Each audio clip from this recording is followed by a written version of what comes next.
Summa Silver is a company with two prolific past-producing high-grade districts in the U.S. Of course, I have been, and like Sean said, will be making forward-looking statements. So Summa Silver is a company that I started about 3 years ago now, with really the focus of looking at these historic and prolific past producers.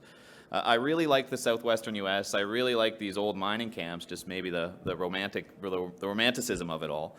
But the thing is, when you go into these places, you know, when you do the modern work, the modern geological work, you always find that, you know, that there's juice left to squeeze and there's probably good targets still around. So that's what we've been concentrating on for the last 2-3 years now. And we've been having a lot of success at the drill bit. So to briefly introduce the team here, myself, Galen. I'm a geologist going back about 15 years. Before founding Summa and spending 2 years looking for our first project, I was managing the drilling for Next Gen Energy. Chris York, our VP Exploration, he's our man in Havana, I like to say, down at site right now, finishing up a drill program. He joined us from Hecla in Nevada a couple years ago, and he was running a lot of their exploration there. Chris Leslie is one of the guys that discovered the Blackwater gold deposit in BC, something like 8 million ounces in the proven and probable categories right now. And then Jordy Belfiore, the last guy I'll mention, he's joining me here. He's instrumental with our corporate development. And some other names there that are very well-known people, and I'm sure you recognize. But long story short, we're a group of mid-career, mostly geos, that have had some success in the past and are really hungry for a lot more. The cap structure briefly, 91 million shares outstanding, recent share price of 64 cents. That gives us a market cap of about $58 million. Again, you know, one of the differentiators for us is, you know, we're loaded for bear in how much cash we have. Something like $12.5 million in working capital. Just completed a financing at the end of last year for $10.3 million. That was led by Eric Sprott. He's been with us from every step of the way, along every step of the way since 25 cents. So he owns about 18% of the company. The last thing I'll mention on this slide is just some analyst coverage. Research Capital has a buy target on us of $2, and I think, you know, that story is really starting to resonate now that we've got a lot going for us. Okay, so switching gears to talk about the projects. The first one I'm going to talk about is the Mogollon project in southwestern New Mexico. This was the largest historic silver producer in New Mexico, produced something like 16 million ounces of silver and 340,000 ounces of gold at grades of about 800 grams per ton silver equivalent. You see I've got some cliches on this slide, like under the radar opportunity and unfinished business. And you know, this district has a really interesting history in that it was discovered in the 1870s, produced until 1942. And production only stopped here in 1942 because that's when the U.S. went into World War II. So that's when all silver and gold production stopped in the U.S. And then between then and about the 1970s, not too much happened with the project. Land fragmentation is often an issue in these places where, you know, one guy owns this project, or one guy owns that claim, or this guy's family owns another claim. So putting that all together can be difficult.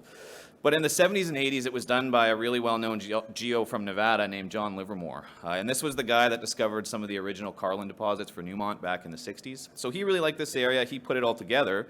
And then he did a lot of drilling, and a lot of that drilling he actually paid for out of his own pocket. So some of the results that we have, and you see here, this is maybe a little bit of the opposite, where I'm starting zoomed in on a map, and then we're going to zoom out. Well, some of our drill highlights, 448 grams per ton silver equivalent over 31 meters, 429 grams per ton silver equivalent over 11.6 meters, and then more recently, just about a month ago, 640 grams per ton silver equivalent over 9.9 meters. And whenever, just for reference, whenever I say silver equivalent, it's just silver and gold. So let's switch now and just look at long section to get a better idea of how we're growing this deposit, just this first zone. So long section is basically just an underground side view where each of those points represent where a hole has gone through that page. So we're starting off drilling a strike length of about 500 meters. We've put out assays for 11 holes. Many of them have been strong. A few are what I would call world-class. And we just continue to step out here pretty aggressively and keep hitting this vein. I think the first hole we drilled, the vein was 50 meters in core length, 50 meters. And I just remember being there and looking at that and thinking, wow, this is a really big system. So this is really just the start, though. So I'm going to start zooming out now. On this same vein called the Queen Vein, go about 1.5 kilometers to the south, and we've got our next target called the Eberly target. The Eberly mine was never really originally part of the of the project, but it's something that we were able to put into the project about a year ago. But 3 levels there, we know there's high grades, we know it's undeveloped, we know it's not really drilled, so that's probably target number 2. But let's switch to plan map now and just look at a map view, and I think this is a slide that really brings it all together. So if you can see that little green box there, that's just that first 500-meter target. Well, in total, there's 50 kilometers of vein and structure on this project. And none of it has any modern exploration. So one of the things we did when we first got the project, we didn't really have any surface data. So we went up and sampled all of the old prospect pits that we can find. There was something like 300 of them. And got some pretty interesting results. Like I'll just read a few out. 2,000 grams per ton, 1,500 grams per ton, 4,000 grams per ton. I don't need to read them all out, but big picture, over an area of about 2 kilometers by 2 kilometers, there's a lot of joy left here at surface and a lot of exploration for us to do. Okay, so that's the first project, but I think the project we're a little more well known for is the Hughes project in Nevada. This is the eastern half of the historic Tonopah district. The district-wide produced something like 175 million ounces of silver and 1.86 million ounces of gold at grades of something like 1,230 grams per ton silver equivalent. We've put 58 holes into this and have had some great results. Just summarize some of them: 3,900 grams per ton silver equivalent over 2.8 meters, 536 grams per ton silver equivalent over 18.1 meters. Look, long story short, I can throw numbers at you all day, but over a trend length of 3.5 kilometers, we've drilled 4 targets, and all of them have hit high-grade silver and gold mineralization. Oh, and the last thing I'll just mention on this slide, it's called the Hughes property because Howard Hughes used to own it. So I thought that would just be a nice tip of the cap to the history of this. Okay, so here's a map of the project. We're right around the town of Tonopah with the road to Reno and Las Vegas going right through it. It's about halfway between Reno and Las Vegas. And I'm just going to zoom into the bottom left part of that map. So here are the 4 targets I was telling you about. Some interesting drill results on the left, but I like to concentrate on the map on the right. So the 2 targets on the left, Murray and Belmont, those are in the historic part of the district. That's where we've done most of our drilling. That's where we've had most of our success. The way I like to think about it is that every hole that we drill there, we're adding ounces, incrementally and systematically. So that's great, but that's really only half the story. So the other half of the story is the 2 targets on the right. Those targets, those represent exploration targets that are more of a big swing where we're looking for an extension of the entire district. And the one that we like the most is the Ruby discovery. So I'm going to zoom into that one next. So here's an underground view of that target area and that discovery. We've drilled 3 holes there. All of them have hit some pretty interesting mineralization, with the best hole being 469 grams per ton over a couple meters.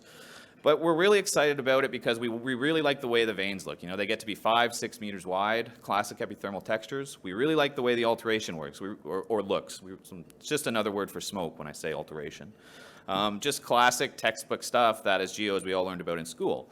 So we drilled these holes, got a lot of smoke, didn't really know where to go next. Thought, okay, well, where do we go next? So a couple summers ago, we did some geophysics, and those are the anomalies you see. So not to get too technical, the green blob, that's resistivity, that's more quartz, and we're looking for quartz veins. So that's the target. So why do we care? Why does that matter? Well, this is about a mile along strike from one of the best American silver districts ever discovered and ever worked. And these anomalies, these targets, are completely undrilled. So we're going to go back here this spring and this summer and drill these and several others of similar flavor on the project. Last thing on Tonopah. Well, how does Tonopah compare to some of the famous Mexican districts that the Spanish and indigenous people were mining going back 500 years? Well, Tonopah produced over a strike length of 4 kilometers and 175 million ounces. But compare that to the Guanajuato or the San Dimasas or the Pachucas of the world. There's lots more strike length and, of course, many more ounces produced. That just makes sense intuitively, right? So on the bottom half of this slide, I'm taking the length of that white bar, represents the mined length. Well, if you take the 4 kilometers for Tonopah, add 1.3 kilometers onto it, which is where we've already started hitting at Ruby, and let it run, well, it fits in quite nicely with how big these districts can get when they get to be truly world-class. And for me, when I was first starting to look at this project, that was that eureka moment that I had that caused me to go down there and actually stake a bunch of claims myself. Just the last thing here, the footprint comparison slide. Well, our projects, both Mogollon and Hughes, they're classic high grade, low sulfidation epithermal systems that would have similar footprints to some of the projects that are more advanced and more valuable peers have. So that's it. I think I'll stop it there, and thanks very much.